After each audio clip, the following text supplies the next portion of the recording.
Je vois qu'il y a une prise d'otage. Bon, je suis pas très loin. Je prends le véhicule de service et j'y vais. Je laisse la famille en plan, on s'équipe. Et puis on part tout de suite sur le lieu de crise pour prendre la mission en compte.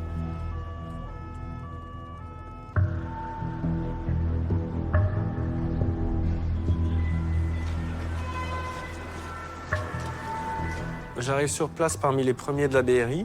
Les primo-intervenants figent la situation, mettent en place un cordon. On prend les informations auprès d'eux pour savoir où se déroule la crise. Et puis on attend le reste des effectifs de la BRI. On voit qu'il y a un restaurant italien dont les grilles sont fermées. Et a priori, c'est à cet endroit que se déroule la crise. On est samedi après-midi, c'est un secteur qui est très vivant, avec beaucoup de monde, avec beaucoup de commerces à proximité. Et pour les gens, voir arriver la BRI, c'est synonyme d'une situation de crise. On sait que la BRI n'intervient pas pour un accident de voiture ou pour une fuite d'eau. Donc les Kidam se doutent qu'à ce moment-là, on est face à une situation de crise, type prise d'otage, forcenée, etc. Moi, quand j'arrive, en fait, on voit que le rideau de fer, le rideau métallique, est complètement descendu. On ne voit pas du tout à l'intérieur du restaurant. Et donc, la première mission, ça va être de chercher les accès pour pouvoir rentrer au plus vite si la situation devait dégénérer.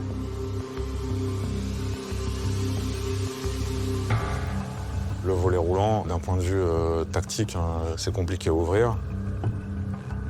Pour l'avoir vécu, on a tous les images en tête du volet roulant de l'hypercachère qui s'ouvre extrêmement lentement, qui permet aux terroristes d'engager les collègues du raid par le feu. Pour l'avoir déjà testé, bon, c'était pas la meilleure option.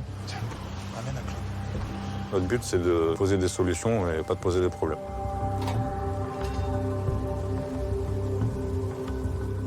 Il y a un policier qui m'explique un petit peu de quoi il s'agit.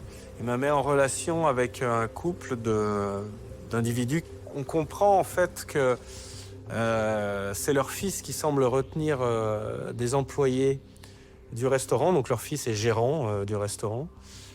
Mais le papa, qui est le propriétaire du restaurant, ne sait pas vraiment qui travaille ce jour-là, qui sont les employés présents. On sait que le preneur d'otages connaît les otages, que les otages connaissent le preneur d'otages, qu'on est dans un contexte quasi familial, en tout cas d'une proximité très grande entre le preneur d'otages et les otages. Donc c'est jamais une garantie que ça va bien se passer.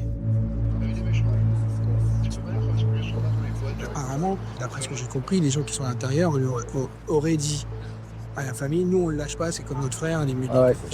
C'est un truc familial.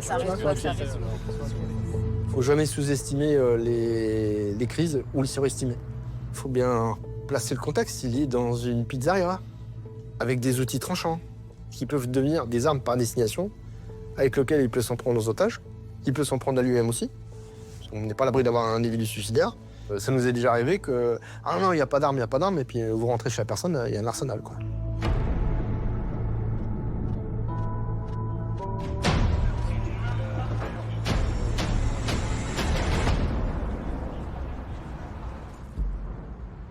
Avant même que le négociateur de permanence n'arrive, le papa reçoit un appel. Quand il discute avec son interlocuteur, je comprends qu'il s'agit d'un otage. Donc là, les choses se précipitent. Je suis mis en communication avec un otage. Une discussion démarre entre lui et moi pour que je comprenne un petit peu mieux de quoi il s'agit. Ouais, vous m'entendez? C'est Jonathan, je suis policier. Vous êtes dans la pizzeria? Tout va bien pour vous? D'accord, mais vous pouvez pas sortir? Pour quelle raison? D'accord, c'est votre patron, ça marche. Il vous menace? Non. Il n'est pas armé? Il m'explique qu'il n'a pas l'air d'être sous la menace directe du gérant. Et en fait, ce qui se produit, qui précipite un petit peu les choses, c'est qu'immédiatement, il me dit « Tiens, je te le passe ». Et en fait, sans que je demande quoi que ce soit, il me passe il passe le téléphone au preneur, à celui qui est censé être le preneur d'otage, donc le gérant. Qu'est-ce qu'on me reproche maintenant? Mais rien du tout. Rien du tout, c'est juste qu'on était inquiet pour vous parce qu'on sait que vous êtes enfermé dans le restaurant. Donc ça nous a inquiétés, c'est pour ça qu'on m'a J'ai appelé. ouvert le restaurant parce que le patron il a un cancer, il ne veut plus travailler. Puis j'ai un petit vélo qui est âgé, qui est fatigué, qui a 5 enfants que je veux protéger. Parce que moi je suis très humain, monsieur. Moi je suis. Donc mes employés, c'est ma famille. Pas parce que c'est ma famille, on vit ensemble, on n'a plus le choix au bout d'un moment. Ouais. On s'aime, on peut pas. Moi, ce que j'ai besoin de savoir, c'est là, dans l'immédiat, qu'est-ce que vous souhaitez, Nico? Il est en crise, il parle. Logoré, il parle. Il est en train de descendre tout doucement, mais il est en crise. Pour l'instant, on n'en est pas encore. Ok, non, parce que tout à l'heure, il a dit ça. S'il y a un truc, une évolution tactique, je te dirai, je sortirai jamais. Quand on arrive sur ce type d'opération, l'objectif est d'obtenir une libération des otages et une reddition du preneur d'otages. Mais évidemment, c'est pas la seule hypothèse qu'on envisage. On envisage le pire et on doit être prêt à intervenir. La résolution d'une grande majorité des crises se fait par la négociation. Mais on ne peut pas imaginer une négociation sans avoir un appui d'une colonne complète prêt à intervenir. Le but premier, c'est que le preneur d'otage sorte tout seul grâce aux négociateurs. Mais si jamais la négociation venait à échouer, notre but, c'est vraiment de rentrer le plus rapidement possible dans les lieux. À partir du moment où on décide de rentrer, on ne doit plus jamais s'arrêter. Une prise d'otage a lieu en ce moment même, donc dans un restaurant. Selon les informations du service police-justice de BFM TV, au moins 4 personnes sont retenues en otage. Moi, j'ai quand même besoin de lui faire verbaliser quel est le problème qu'il rencontre et pourquoi on en est là. Et ça, j'y parviens pas vraiment parce qu'il parle de tout et sans qu'il y ait de fil conducteur. Voilà, il est un peu erratique, quoi. Et le stress, j'ai vécu un stress post-traumatique et le stress tous les jours dans la restauration. Les parents, ils m'ont bouffé. Et D'accord. je leur en veux pas. Mais là, vous me parlez de stress post-traumatique. Moi, j'ai l'impression, Nico, que vous avez vraiment besoin de vous reposer, de prendre du temps pour vous. Oui, j'ai pas bien dormi et tout. Ah oui. Même avec tout ça, je suis quand même propre. Les yeux grands ouverts, je vous parle, je force pas quand je vous parle. Je le trouve assez excité dès le début. C'est vrai qu'en dialoguant avec lui, je me rends compte que son débit est quand même très rapide. Il a l'air un peu speed, comme on dit, quoi. Donc ça peut coller avec une prise de cocaïne. Il n'y a pas de disquette, c'est pas en français, non, c'est ça? Ouais, tout à fait, je vous comprends Moi, ce parfaitement. que je vous dis, c'est exactement la vérité. Il n'y a pas de mystère. Le mystère, il est devant vous, quoi, c'est mes parents. Bah là, vos parents, moi, je suis plus avec eux. Là, je suis à l'écart. Je discute, je vous écoute. Le rôle du négo, c'est pas de parler, en fait, c'est d'écouter la personne. Et souvent, on se rend compte que c'est une situation de crise. Il suffit juste d'écouter les gens et de bien leur dire « Ok, je comprends ta problématique ». Parce que si on se renferme dans une pizzeria, si on se renferme chez soi, c'est qu'il y a quelque chose qui ne va pas, en fait. Et paradoxalement, souvent, d'appeler quelqu'un en vous présentant policier, en disant « Monsieur, je suis là pour vous, je vous écoute », on sent quand même que les gens « Oh merde, il y a quelqu'un qui m'écoute là ». Parce que ça fait longtemps qu'on les écoute plus.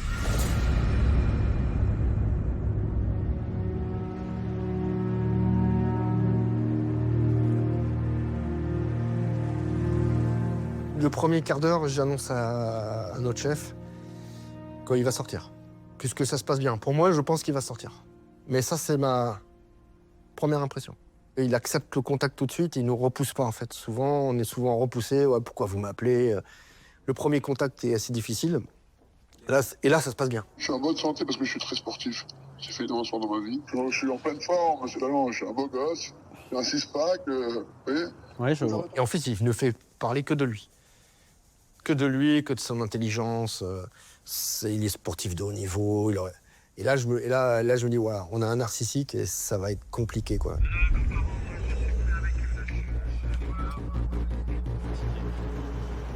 En fait, il faut que tu joues sur son intelligence. C'est un truc capital chez lui. Tu dis, écoute, je sais que t'es intelligent. Je sais, je le vois bien. Top 3, on est d'accord, papa. Et il joue là-dessus. Et tu lui dis, comme t'es intelligent, tu comprends bien la situation. Ok, La situation, on est là. On est autour, il y a un protocole. Ah, mais t'as vu, la difficulté que je vais avoir, c'est qu'il va même pas me laisser placer ça. Ouais, La difficulté, elle est là. Donc, En fait, le N1, donc celui qui va être la voix, qui va être celui qui va établir le lien avec le sujet, en l'occurrence le preneur d'otage, il est vite aspiré par la situation. Ça nous renferme un peu sur ce rôle, ça nous met un peu dans un effet tunnel, un tube, Et on a besoin de gens en backup derrière pour nous amener de l'information et de temps en temps nous dire vas-y, change d'attitude. C'est un aiguillage, en fait, c'est un travail d'équipe puisque la police en général et surtout chez nous, la BRI, seul on n'est rien, c'est qu'un travail d'équipe. Il se cache derrière une forme de narcissisme, j'étais assez exacerbé. Et j'ai peur qu'il fasse le brusquement. Et la psy de permanence avec moi me le confirme qu'il est dans un délire, quoi. Il est en crise, donc il n'est pas lucide du tout et il raconte un peu n'importe quoi. C'est vrai que j'ai du mal à comprendre. Il y a rien de clair, en fait.